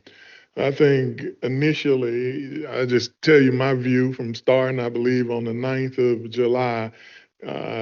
had a little bit of mismatched activities on our core fiscal delivery, the core services that finance offers. So I think we were managing grants that may not have been appropriately placed in finance. We were coordinating activities that don't fully align with, again, those core services, tax bills being late and things of that nature. While those are the things that, you just do, when you don't do them correctly, it shines a negative light on your organization. Low fund balance in select funds, which again matters when we talk about the fiscal health of the city. Significant volume of audit findings. I'm still swimming my way through some of those, but in partnership with the auditor, I think we started to make some historic movement on resolving some of those audits across the city. Now that we've had a little bit of success, our focus is on more targeted approaches to those really high profile areas that I think will have a black eye if we don't resolve them, even though many of them, again, are much, much longer and in place before Mayor Avula took office. It doesn't mean that we don't fix them. I say this all the time. I say it again. It may not be our fault, but it is surely our problem. And so we're focused on resolving that. Also, the budget development process it lacked a cross-departmental, but really across the aisle kind of activity and connecting the council. So I will not be shy about it. I grew up in a council manager form of government, so working with the council is something that I really enjoy, hold dear, and I think a government works best when mayor and council are given direction and they're on the same page about the future of the city. And so I think we've taken some steps to make sure that we're all lockstep in delivering that. I think also there's no secret there's also been inconsistent financial and operational reporting across departments. Unexpected costs related to some of the state legislative requirements that I think we've been resolving, as well as, past decisions that may not have been as thought out, similar to what we talked about today with the EDA. So a lot of activities and things that we inherited, but together, I think what you'll see today is we've taken some solid steps to resolve those activities. One that I did not mention here, and you'll be able to look at the report, and I know we turned it in and all that good stuff, this presentation, but staffing gaps. One of the things in the input and access that I've received from the auditor and from auditors in general, I'll tell you, we got more auditors here than I've experienced anywhere, but one of the things that I've seen when it comes to finance, that lack of redundancy. Redundancy is not a good thing in government in many places, but when it comes to avoiding shocks and stressors in your fiscal health, redundancy is key. If one or two people are out of the office and you can't deliver a report on time, that's a problem. If people, if one person has all of the knowledge base regarding your technology and things of that nature, it's a problem. So one of our focuses in staffing, specifically for finance, is ensuring that we have the appropriate level of redundancy. So if somebody hits the lottery tomorrow and decides they're not going to let us know they're not coming back, we got a next man up mentality to be able to deliver for Richmonders. And look back on some of these activities that we put in place to stabilize those challenges that I highlighted for you before, is been focused on just three key things: providing that operational stability and confidence, making sure that we have the right leadership, and really I would say the right, how do you say this the right way? I'm on television, the right behinds and the right seats on the bus. And then making sure that there are early returns so that people both in and outside of the building have the type of confidence that's necessary to keep us going. And so, this look, I think stabilization for me has been priority number one. Making sure that our initial focus is just on restoring the stability and the confidence across our core functions. I know, offline I've talked to some folks and they say, man, why did y'all highlight that y'all sent out 70,000 bills on time? Because you didn't do it the year before that. Doing it on time means we got it right. And the fact that we're not in the news for a ton of errors means not only did we get them out on time, we got them out accurately. That means something, especially to the people, whether it's the person who's in charge of that entire endeavor or the person dropping it in the mailbox, making sure that it gets to the right place. All of those folks matter, and making sure that we celebrate their work is important. Also making sure that we lower some of the operational risk. When I got here, I won't go into detail about, I guess, the politics and the changes and the decisions that folks make. But at the top of your food chain for finance, I know within my first week, we were gutted from our top 2 or 3 leaders, which definitely has an impact on the delivery of everything from your monthly reporting, your annual audit, and everything in between. And so, we have made it a very top priority to ensure we got the best in the business delivering for Richmond. I think we've also started to identify some issues with RVA pay that we can correct in real time, as well as looking at what the long-term future of the platform is. Internally and externally, I've heard mixed reviews. And from my own, evaluation, I'll say it's a mixed bag of user error and some opportunities to improve the system, but it's not an either or. And so we are evaluating that process fully. Now, we can talk about stabilization, but I think it's important to really talk about what we have done. What does stabilization in action look like?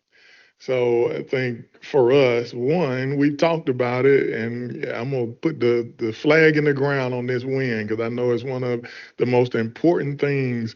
There are many things that the council is unified with, and equal amount that you're unified with the mayor on as well. But number one, or at least 1A, because public safety is one of them, making sure that our folks not only feel safe, but are safe. But number 2 is affordable housing. And so the first thing one of the first policy activities that I'm excited about all of us collectively finding a path forward on is affordable housing and making sure that we've evaluated. I think that has evolved our auditor, who's done an excellent job at just aligning everything from identifying the need of implementation plans either before or after we create ordinances. How are we going to deliver on it? But also where there have been flaws and issues and identifying why and how those are so that we can get it right in the future. I think the other piece of that ties to our fiscal operations in general. And what I've seen is that we have really needed some stronger internal controls. And so one of the first tasks of our new leadership has been to make sure that we look at opportunities for internal controls and strengthen those things on a regular basis. So we're not always waiting a month or a quarter or a year to kind of look back when we see a problem. What's the mayor saying? I think it's find it, fix it. Well, that's been our focus, especially when it comes to finance. So much so we're starting to see some early returns, and I won't skip too far ahead, but we put our tax enforcement unit return to the field because we saw that as one of the missing opportunities, especially as our belts have to tighten, going into this next fiscal year. And so far, just revenue recovery. Now, field operations have resumed. There's some other things on the presentation that I'll allow you to read a little later on. But the key is those early returns on revenue recovery. It's not so much that, in the first month or two of that group being reactivated, you've seen about 150,000 plus in outstanding revenues collected by the city. It's the fact that, that small policy change that we made resulted in revenues for the city. And there are more that I'll highlight throughout this presentation, but just bringing those things forward that, this review and this look at the health of the city is bearing returns. RVA pay. Now, if you've seen me do a presentation, I usually don't have this much verbiage on a slide. That tells you that this is a robust system, and the focus, on it has really been to make sure the basic functions of RVA Pay are both clear to our residents, is easy to utilize, and the issues that we identify, we're able to resolve in real time. Now, there's work to do. I mean, just be clear. I'll say it again so nobody can say I misspoke. There is work to do when it comes to RVA Pay, but I think the early returns on some of the changes that we've made has been pretty well received and well documented. I'm not sure. Well, I know y'all are council people, so you definitely get the notes of people saying what's working and what's not. I think the part that's most refreshing to me is from our business community. And also, I think I'm going to be looking forward to what the auditor has to say about this process as well, because this is one of the first areas where I'm harping on it, is where council makes a decision. We create our implementation plan, and it works with the process being implemented in the way that you envisioned it, and it having quality returns. So in looking at your adjustments to the B-poll tax, you basically decided in partnership with the mayor to make it a little bit easier for folks to comply, to simplify the process. But we did so mid-year, as we were approaching the season in which these tax bills and all of those things, those fees and licenses and everything else go out. And so for me, it's just a special area because it was my first policy activity in which we received guidance from the council. We asked for some time to be able to implement. We received it. We put it in place, and it is working. As you will see, and I think I forwarded y'all a memorandum, but the early returns on our B-poll taxes are significant. And I'll, again, go into that on the next slide. But I think, again, it is twofold: having to improve the system, having quality legislation, and then having an implementation plan to make sure that we deliver for our residents is when great government happens. And this is just an example of that. And the credit doesn't always go to them, but our finance department has done an exceptional job in implementing that. And so in looking at the updates, and I know this is fairly small on screen, but the outcomes have been really good in a short period of time. So in just the 16 days between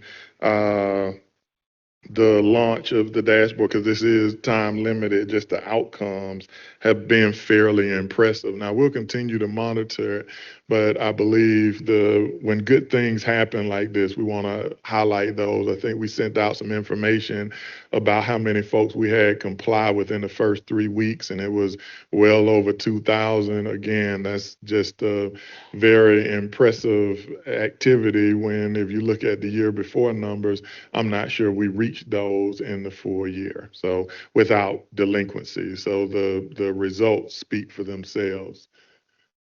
Again, when it comes to real estate, I will just highlight that we are in the billing cycle, and I'll say it again because I think it warrants, being able to put that flag in the ground of success that we issued over 70,000 bills.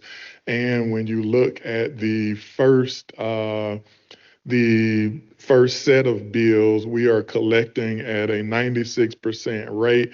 And again, 70,000 bills have gone out, and the error rate is one of the lowest that we've had in recent history. And so, again, the work that has been done by our stellar team is really having positive effects.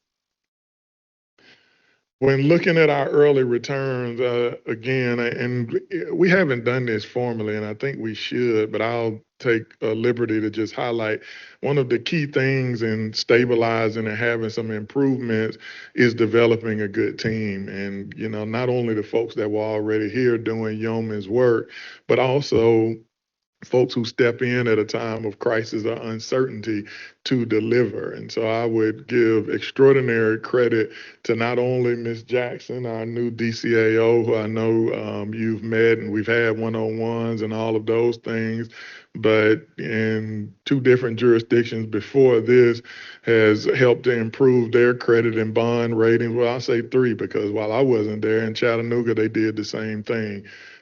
Also, Director Shelton, who is homegrown and has been a part of multiple AAA organizations and is bringing some of that both good luck and good governance to us here in the city of Richmond. And our newest leader, who I believe y'all did have a chance to meet, but he's in the back, Mr. Ken Martinez, who is over this unit that is responsible for not only, getting those bills out on time, but, providing innovation on our revenue side. Strong fiscal stewardship. I mean, I don't really have to dive into that. Our folks from Davenport clearly highlighted that the decisions that you have made in the past, but also this new council is very important. And that fiscal responsibility and then many times restraint is the reason why we have a positive outlook going into these rating agencies. And so while we talk about surplus many times as if it's a negative thing, I'll harp on that not necessarily being the case. We need to meet our goals. One, not only for the rating agencies and the ability to be able to do the things that we want to do faster, quicker, and cheaper, but also good management. I use the household example a ton. The more you save in your household, if you earn $3,000 a month and you're able to save $1,000 a month, then the great part of that is not only can you buy your wife or your husband, significant other, or whatever, a new pair of shoes or go out to dinner. Also, if a pipe bursts or something like that happens, you're able to pay for it. And that's important about our surplus and us being able to put our funds away to be able to support it. I think we've also, again, I talked about RVA pay and BPOL, so we've modernized revenue operations. Governance and compliance has definitely been strengthened. Some of the things that we inherited that were well-intentioned have also just been adjusted so that we can deliver the services the way it was intended, even if it's not in the right place. I think stabilizing the GAP grant program, where we provided a memorandum to the council and we are on track to make those adjustments by March, as we promised, is well underway, and you'll be receiving another update on its status as well. But also, our process on the audits, both those that we've been responding to the auditor, but also directly to council. And I think it also goes without saying that because of some of these actions, to date, Moody's has reaffirmed our current rating, which again is an important outlook. And I think we've also started to do something that you won't read in the papers, but it's very positive. And that's just communicating across our different city departments and service areas. And that brings us to our present focus. So one is that redundancy that I talked about in our recruitment plan. Also making sure that our financial reporting and closeout for FY25 is one piece, which I know is on top of mind for you, but I am actually already looking to FY26 closeout. But I think if we put new policies and other things in place today, it will help us be prepared for tomorrow. Operational stability, which I've touched on, but also fiscal planning and readiness. So our current focus on workforce capacity is top of mind for me. I think continue targeted recruitment to address critical vacancies is vital. I think we fill many of our vacancies with top talent from around the country as well as right here at home. Also reducing our reliance on temporary staffing and really strengthening institutional capacity is very important, especially in finance.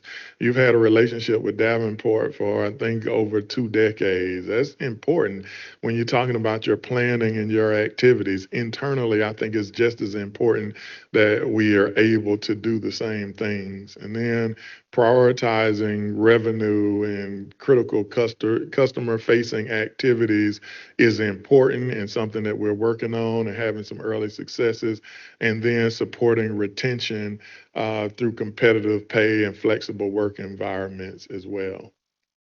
And so we have a recruitment plan, which I've included here, making sure, and we've had some success in those things. I just wanted to give you an update on the things behind the curtains that you don't always see. So, we had 59 total vacancies when we came in. 24 of those were from January to June and another 20 prior to. We also have some recruitment in motion right now, 10 positions in active recruitment that are meant to help us close the gap on some of our functions, which are very important around key activities that help the fiscal health of the city. When you talk about billing and treasury is extremely important, and to really bolster what we're doing with RVA Pay and other technologies, having that deputy director of technology, which will also support some of our audit functions and making sure that we have that redundancy that's necessary. Those treasury positions, I think, are kind of self-explanatory, but the 2 customer service technicians are actually a lot more vital than you might think. And then making sure that we're connected to HR a little bit, because HR and finance, making sure that we shorten that time to fill positions and roles is key. And so we've got a couple of positions for which we have got to fill immediately, including our chief economist. That jumps out to me, but the story of finance is not being told. So we also want to make sure that that PIO role is filled as well. And I guess the other focuses that I know you would have some interest in is I'm ordering a risk assessment, just kind of making sure we look at this transition from temporary staff into permanent positions. I think one that is good for our local community, because we would be employing Richmonders, but I think in addition to that, having people who are responsible to work for you in your house on your most important aspect of your business is, again, vital. And then collections, really looking at the delinquent collections and tax enforcement. I know that we'll be coming back with a plan for council on some of those areas. And the piece that I'm most excited about, and while I'll take credit for many things, I will give shared responsibility to Ms. Jackson and Ms. Shelton for creating a new internal controls division.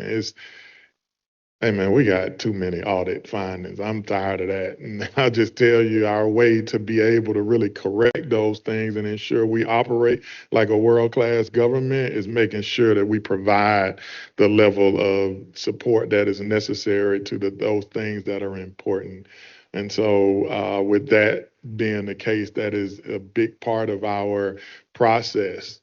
We also have some near-term actions, and again, I won't dive into those just in the interest of time, but what I will harp on is our fiscal planning and readiness. If you stay ready, you don't have to get ready. And so ARPA is coming to an end.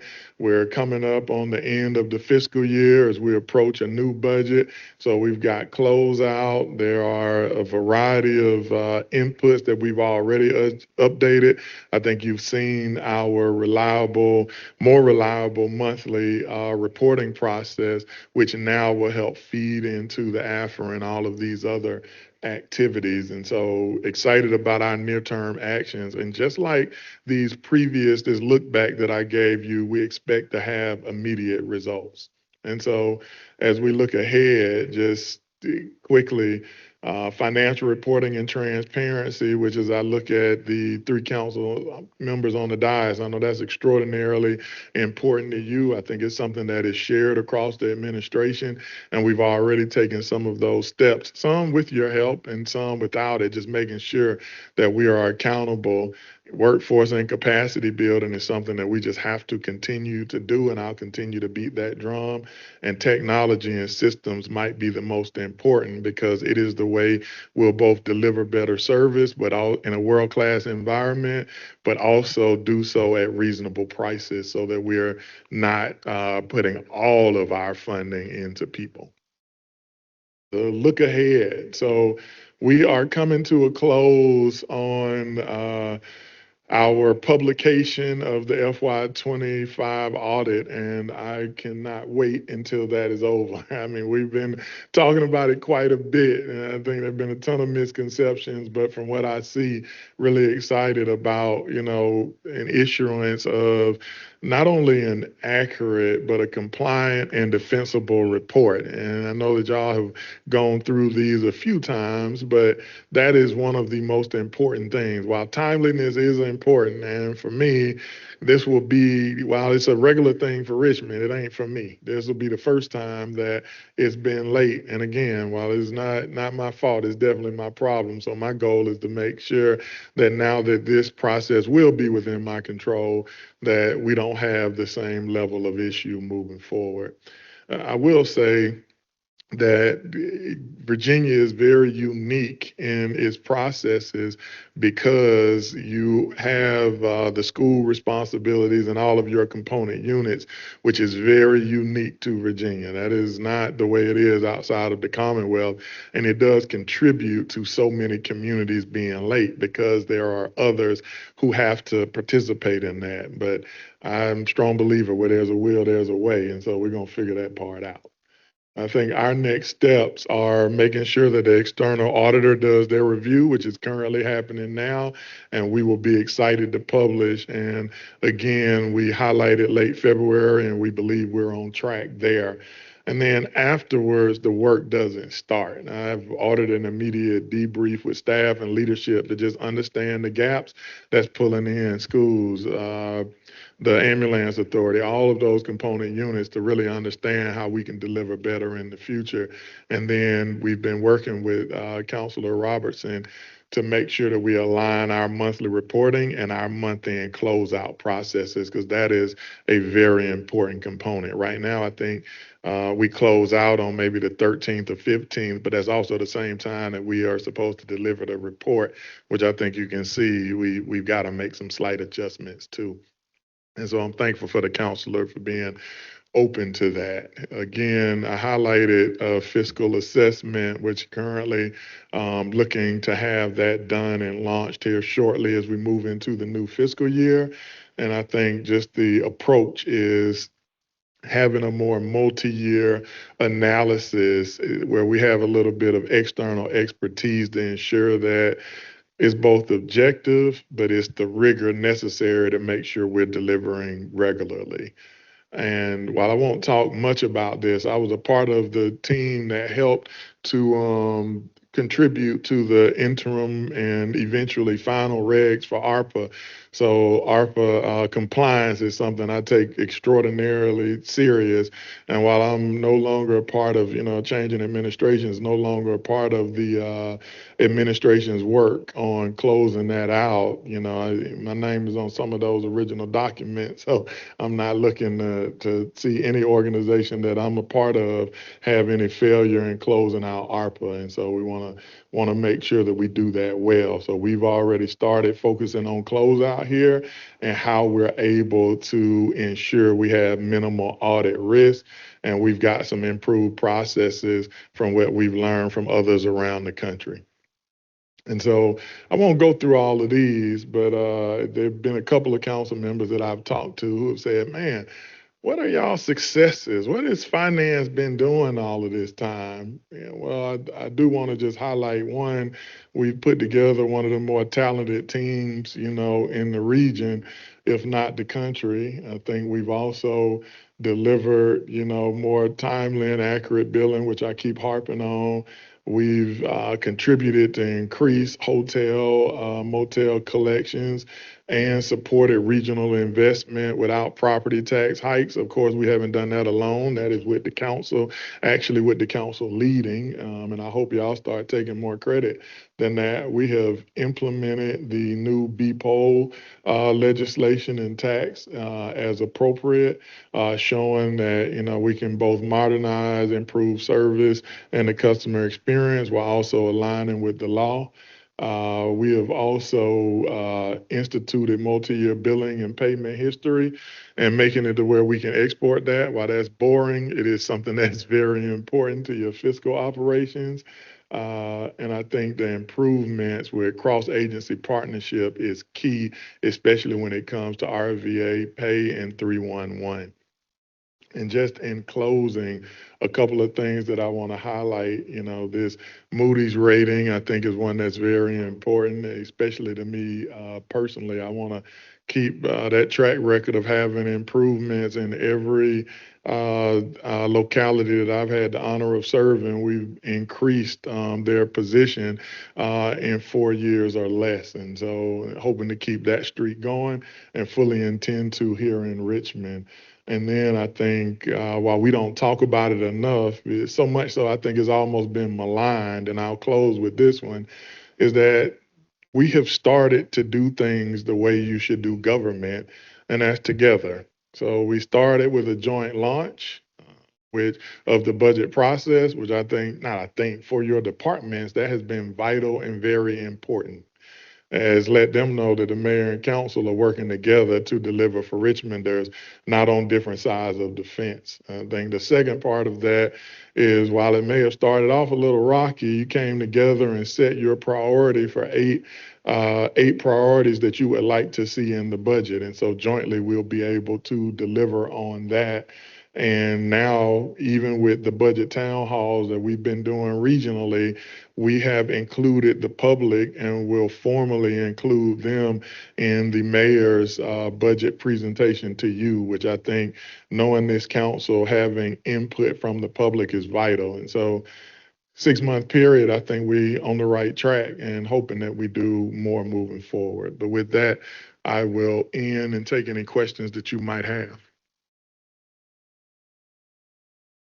Mr. Donna, thank you very much. You had asked previously about making this presentation today, and we had thought maybe better time period, but your persuasion and our willingness to accommodate. That's right. We are here. This is a very extensive presentation, covers a lot of information. And I think frequently when part of the reason why I was more inclined without your persuasion to delay it some is because the volume of work that has been done and the volume of work that is in process. One of the things that I've appreciated is the work sessions that we've had previously to get to a place of looking at how we go about doing the budget this year. Much work still needs to be done. Yeah. Always will need to be done. That's right. There's always room for improvement. There's always room to recognize success. Yeah. And there's always room to recognize things that could be improved and some things that we thought would yield one thing that didn't quite make That's the mark. right. And Yeah. that's part of the process that we both need to honor and respect for the Avula administration, your leadership, and also the major accomplishments that have been made over a period of time for the city of Richmond. I think sometimes when we go to a new administration, we tend to weigh on the things that may not have been found as we would prefer that they were found. Yeah.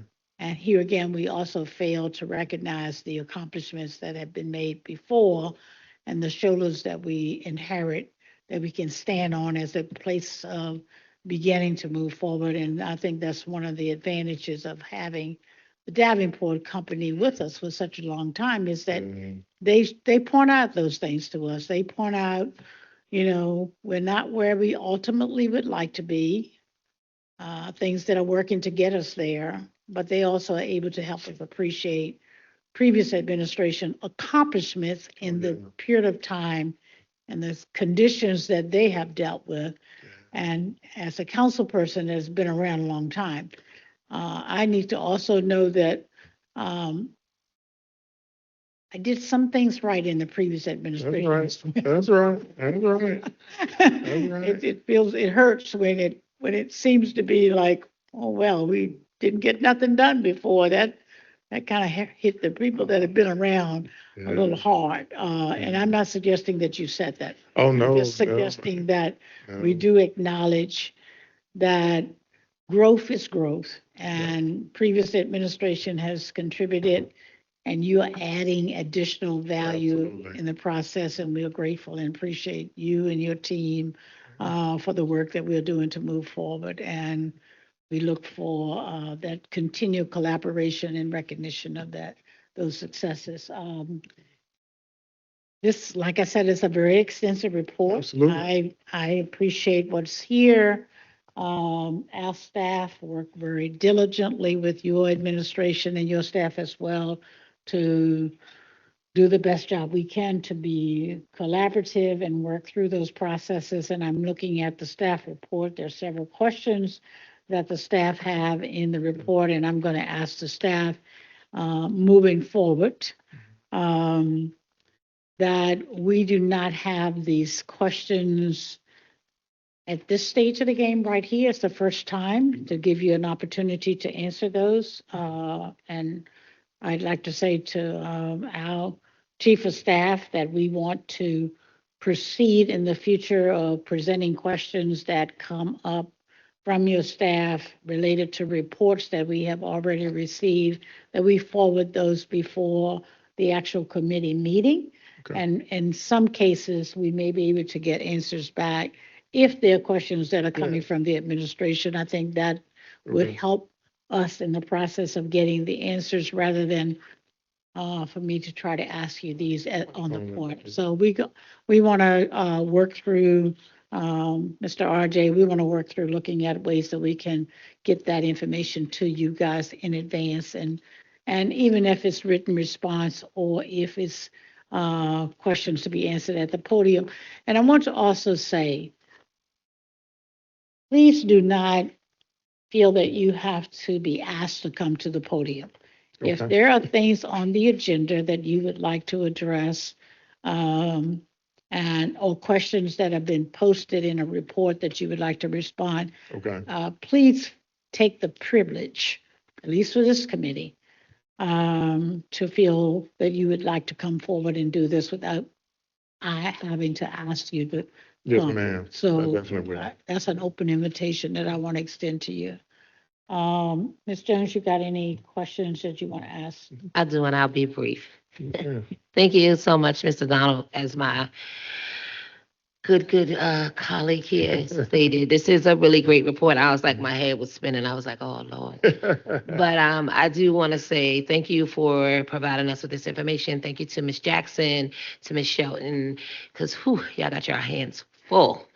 And what I was just thinking about as you were presenting, council's really major role is budget and policy. Yep. And so because everything leads back to basically finance, money, I am grateful for the attempt to be more collaborative with us and to just really work towards, I'm one of those, like, if I give it to you, then you ain't got to ask me. So I feel like that's what you all are working towards and really helping us understand what's going on behind the scenes. Because while we don't manage, the administration, a lot of times our concerns are coming from constituents, but we aren't necessarily in the loop. So thank you so much for that. And I am not even going to go, as Ms. Robinson said, into all of my questions because we do need to give you time. But my first question was just any update on the P card situation, because I didn't see that mentioned in there. And then I'll ask my other two and we'll let y'all roll. Yeah, so I'll tell you one thing is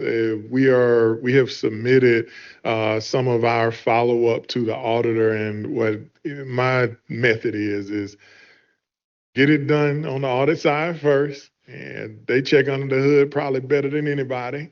When they're happy with it and feel like you have resolved some of those issues, then you take the next step. and that is reporting outwardly, but also making adjustments to the policy. So one example of that is what we have done. I won't go deep into it, but just to let you know, we identified some challenges just in how we manage and the breadth of the program. And so we reduced the number of folks who have access, put rules in place, and use them as a test case. That allows us to ensure that the policies and practices that we have in place are appropriate and that they work. Now we can have a phased approach. And look, I'll be honest, I'm going to say this on the record. The numbers that we had before, I do not intend to have the same level of cards floating. But as we expand the program and we do so in a methodical way, we can ensure that not only our spending is in check, but folks have ease of acquiring, travel, all of the things that you have to do. But we also do it in a way that's in alignment with that policy, and any special exceptions or needs based on, let's say, general services versus fire versus the CAO's office. Those things are taken into account. There's an SOP and all of those things are in place. So I look at that as a three-phased activity, and phase one, I think, has gone fairly well. But I'm going to make sure that as we resolve audit findings, that what I believe is true, and once it is, we'll move on to phase two, and we'll also report out to the council. Okay, so follow up with that. So do you Mhm. see like another like report that you'll provide us? Because I guess the reason why I'm Yes, asking, ma'am. there's a lot of movement and a Yes, lot of ma'am. people are basically having to pay for their things personally that Yeah. did have, we had bad apples, but not. That's So right. No, that's if right. they just wanted to know if there was any foreseeable future of how we would begin to mitigate that Absolutely. across departments. So you don't have to Yeah. answer it now. I'll just say yes, yes. And so in the very near future, I would say that I believe phase one is closed and resolved, but dotting them I's and dotting those T's. I would say if folks hold on for a short period of time till we get that confirmation, then we can move on to phase two. Thank you. And then my last question is, just yesterday at land use, we had a presentation from PDR, and they did code enforcement. And then today in your presentation, you mentioned a tax enforcement kind of Yeah. group that goes out and has been helping to retrieve funds for the city. Is there any future endeavors of like cross-departmental Oh, yeah. working? Because I know that for some businesses, they're not paying the taxes because they can't, or they're fixing up the properties. And I see all of that working in tandem with like economic development code. And so I just want to know if you had anything on that, because I think that is moving towards that level of efficiency that we're talking Yeah. about. It definitely is. So when I was in Augusta, we created the first black tax that they ever had, and we actually had code enforcement be utilized as our main tool. In Atlanta, they are now touting it. Now, you can't come up with this in a month or two, so you know who helped start that. So I'm going to put my name on that. But when it comes to revamping the business license process and the technology that we utilized and partnered with both code enforcement as well as a similar group that we put together here and combine their work. I forgot the name of the group that we brought together once a week so that we could, talk about whether it be establishments out of compliance, code violations, and how to connect the dots on that is something that I definitely believe we can and should also do here in Richmond.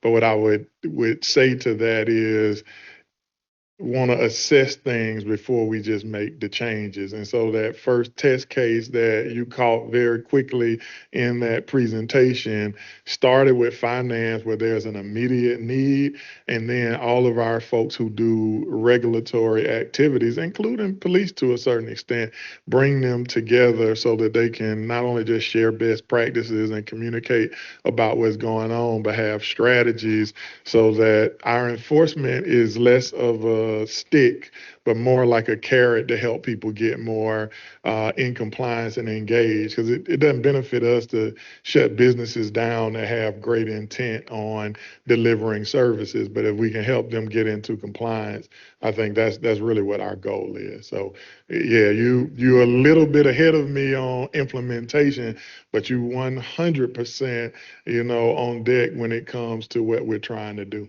Yeah, Yes, ma'am. thank you again. And thank you again for everything that you all are trying to do to build ma'am. accountability and really get folks back into investing back into the city willingly as Willingly. opposed to, That's right. coercion. That's right. So we really appreciate all the work that you all are doing across from your office down to finance and everybody that's included to helping us get us to where you And are. I would And just whatever start with, we can do to support, just let us know. So I thank would you. just start with it's the mayor first. His big vision. I think he's come up with the what, and we're figuring out the how in partnership with council. So I'm thankful for all of y'all. Thank you, Mr. Donald. Have Yes, a great ma'am. evening. Madam Clerk, have we completed the agenda? Yes, ma'am. Besides the staff report, that concludes all items on today's agenda. Staff report, any additional comments? Thank you, Madam Chair. I'll just remind the committee that you did receive several PDF documents from Director Megan Brown related to ARPA spending and program outcomes that you may want to reference for that information. It sounds like the one real action item from this meeting is following up with Davenport to get that more detailed breakdown of upcoming debt service for the city per slide 14 in that presentation. But then otherwise, we're good to go. Clerk and staff and all of you that have come to share information with us this afternoon. There being no other business before us,